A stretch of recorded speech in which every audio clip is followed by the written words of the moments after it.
కాబట్టి తప్పకుండా మనకు కూడా సిరిసిల్ల లాంటి ప్యాకేజ్ మనకు రావాలి. ఎవరైతే ప్రజలు అందరికీ కూడా ఆరోగ్యం కోసం ఇక్కడ తప్పకుండా వైద్యం రావాలి, హాస్పిటల్ రావాలి. తర్వాత మన యొక్క ఏవైతే కార్మికుల యొక్క పిల్లలు ఉన్నారో వాళ్ళందరికీ కూడా విద్యా సౌకర్యాలు రావాలి. తర్వాత అర్హత ఉన్న వాళ్ళందరికీ కూడా వృద్ధాప్య పింఛన్లు రావాలి. ఇవన్నిటి కోసం కూడా మన ఇంట్లో కూడా తప్పకుండా పోరాటం చేయాలి.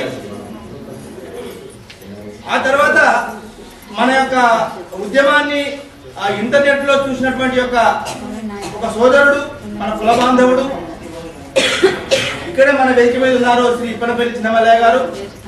వాళ్ళ కుమారుడు, రెండో కుమారుడు శ్రీ ఇప్పనపల్లి హరికిషన్ గారు అమెరికాలో ఉంటారు. ఆయన పెద్ద వ్యాపారవేత్త, అక్కడ ఆయన భార్య కూడా డాక్టర్.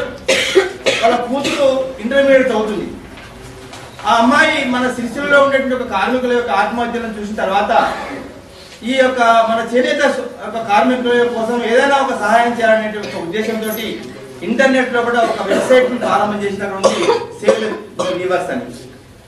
దాని పేరు మీద ఎక్కడెక్కడైతే ఈ యొక్క చేనేత కార్మికుల యొక్క క్షేమం కోరుతారో వాళ్ళందరూ కూడా మన యొక్క ప్రధానమంత్రి మన్మోహన్ సింగ్ గారికి ఇంటర్నెట్ లో కూడా అందరూ కూడా తమ యొక్క ఉత్తరాలను రాశారు.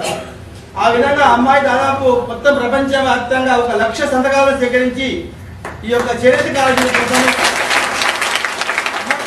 సహాయం చేయాలి అని చెప్పేసి ఆ అమ్మాయి ప్రయత్నం చేసింది. ఆ అమ్మాయి యొక్క ప్రయత్నాన్ని మెచ్చుకొని అమెరికా యొక్క అధ్యక్షుడు ఒబామా ఎప్పుడైతే ఆయన యొక్క ప్రమాణ స్వీకార కార్యక్రమం ఉందో ఆ కార్యక్రమానికి ఆ అమ్మాయి యొక్క ధైర్యానికి, ఆమె యొక్క నాయకత్వ లక్షణాలు మెచ్చుకొని ఆ ప్రమాణ స్వీకార ఉత్సవానికి ఆ అమ్మాయిని ఆహ్వానించడం జరిగింది. అంతేకాకుండా మన్మోహన్ సింగ్ గారు అమెరికా వెళ్ళినప్పుడు ప్రత్యేకంగా ఈ అమ్మాయి కూడా తోటి ఆ యొక్క మన్మోహన్ సింగ్ గారు మాట్లాడడం జరిగింది. ఈ మధ్యలో ఆ అమ్మాయి మన యొక్క దుబ్బాక కార్మికుల యొక్క సమస్యల గురించి కూడా తెలుసుకుంది. ఆ తర్వాత ఆమె ఒక అమెరికా కాకుండా ప్రపంచంలో ఎక్కడెక్కడైతే మన యొక్క చేనేత బాంధవులు ఉన్నారో వాళ్ళందరినీ కూడా ఒక వేదిక మీదకి తేవడం కోసం ప్రయత్నం చేసింది. ఆ అమ్మాయికి ఉద్యమం జరపడం కోసం ఇక్కడ ఉన్న డాక్టర్ శ్రీనివాస్ గారు కూడా ప్రయత్నం చేశారు. ఈ మధ్యన హరికిషన్ గారు మన యొక్క హైదరాబాద్ వచ్చారు. వచ్చినప్పుడు శ్రీనివాస్ గారితో మాట్లాడి ఈ యొక్క దుబ్బాక కార్మికుల కోసం స్వదేశీ జాగరణ మంచి ఏమేమి పనులు చేస్తుందో అవన్నీ కూడా పరిశీలించి ఈ యొక్క దుబ్బాక ఏరియాలో ఉండేటువంటి యొక్క చేనేత కార్మికుల యొక్క బాధలను దూరం చేయడం కోసం ఏదో ఒక రకంగా సహాయం చేయాలి అని చెప్పేసి ఆ అమ్మాయి వాళ్ళ యొక్క నాన్నగారు అందరూ కూడా ప్రయత్నం చేస్తున్నారు. తప్పకుండా ఉడతా భక్తి లాగా మన యొక్క దుబ్బాక కార్మికుల కోసము వారు కొంత రకంగా నిధులు సేకరించి ఏదో ఒక రకంగా మన కార్మికుల కోసం సహాయం చేయడానికి ప్రయత్నం, అంటే ప్రభుత్వం యొక్క సహాయం లేకుండా స్వచ్ఛందంగా రకరకాల సంస్థలందరినీ కూడా ఒకచోట తీసుకొచ్చి కొన్ని డబ్బులు సేకరించి తప్పకుండా ఏదో ఒక రూపంగా దుబ్బాక కార్మికుల కోసం సహాయం చేయాలని వాళ్ళంతా కూడా దృఢ సంకల్పంతో ఉన్నారు. ఆ అమ్మాయి మన యొక్క అప్పాల ప్రసాద్ గారికి నిన్న ఒక ఉత్తరం పంపింది. ఆ ఉత్తరం ఒక సారాంశం మీకు చదివిపిస్తాను నేను. చేనేత కార్మికుల ఆత్మహత్యలు, ఆకర్షాలు, దీనహీన గాథలు విని అమెరికాలోని న్యూజెర్సీలోని లివింగ్స్టన్ హై స్కూల్లో 12వ తరగతి చదువుతున్న ఇప్పనపల్లి పూజా జ్యోతి తన సానుభూతిని వ్యక్తం చేస్తూ చేనేత కార్మికుల సమస్యల పరిష్కారానికి తన స్థాయిలో ప్రయత్నం చేస్తున్నట్లుగా మనకు లేఖ రాయడం జరిగింది. ఈ పోటీ ప్రపంచంలో తాము తయారు చేసిన బట్టలను డిమాండ్ లేక గిట్టుబాటు కాక కుటుంబాలను పోషించుకోలేక ఆత్మహత్యలు చేసుకోవడము శోచనీయమని ఆమె బాధను వ్యక్తం చేసింది. ఈ నేపథ్యంలో కార్మికుల సంక్షేమంకి సేవ్ ద వీవర్స్ సంస్థను ప్రారంభించి వెబ్సైట్ ద్వారా ప్రపంచ స్థాయిలో ప్రచారాన్ని నిర్వహిస్తున్నది. అలాగే ప్రభుత్వ ప్రైవేట్ సంస్థల సహకారంతో చేనేత పరిశ్రమను రక్షించుకోవాలని అడుగుకట్టింది. కార్మికులు నేసిన బట్టలను ప్రభుత్వము తన యొక్క శాఖల ద్వారా కొనిపించడం జరగాలని, పోటీ తట్టుకోవడానికి తక్కువ వడ్డీకి రుణాలు ఇప్పించాలని, జాతీయ అంతర్జాతీయ మార్కెట్లో డిమాండ్కు అనుగుణంగా నాణ్యమైన బట్టలను తయారు చేసేటట్టు సహకరించాలని, జాతీయ అంతర్జాతీయ మార్కెట్లో ఈ బట్టలు కొనేటట్టు వ్యవస్థ చేయాలని సేవ్ ది వీవర్స్ సంస్థ ప్రభుత్వాన్ని డిమాండ్ చేస్తున్నట్టుగా పూజా జ్యోతి తెలిపింది.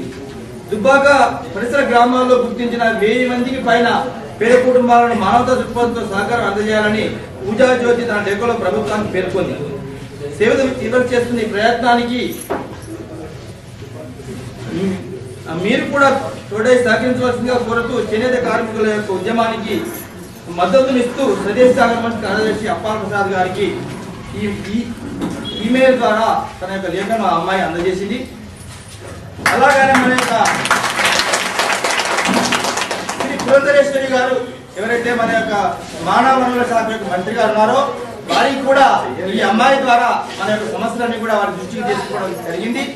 ఆమె తన యొక్క మద్దతును తెలియజేస్తూ మన మన్మోహన్ సింగ్ గారికి కూడా తప్పకుండా ఈ యొక్క సిరిసిల్ల మరియు దుబాకలో ఏదైతే చిన్న కార్మికుల యొక్క బాధలు ఉన్నాయో వాటన్నింటికి తప్పకుండా ప్రత్యేకమైనటువంటి ప్యాకేజీలు తయారు చేసి వాళ్ళ యొక్క సంక్షేమం కోసము, వాళ్ళ ఉపాధి కోసము, వాళ్ళ యొక్క ఆరోగ్యము, వైద్య, విద్య, ఉపాధి అలాగే ఉపకార యత్నాల కోసము తప్పకుండా ప్రభుత్వం ద్వారా సహకారం అందజేస్తానని మన యొక్క పూజా జ్యోతి ద్వారా శ్రీమతి పురంధరేశ్వరి గారు ఆమె హామీ ఇచ్చారు. తప్పకుండా త్వరలోనే మనం అంటే ఇప్పుడే మనము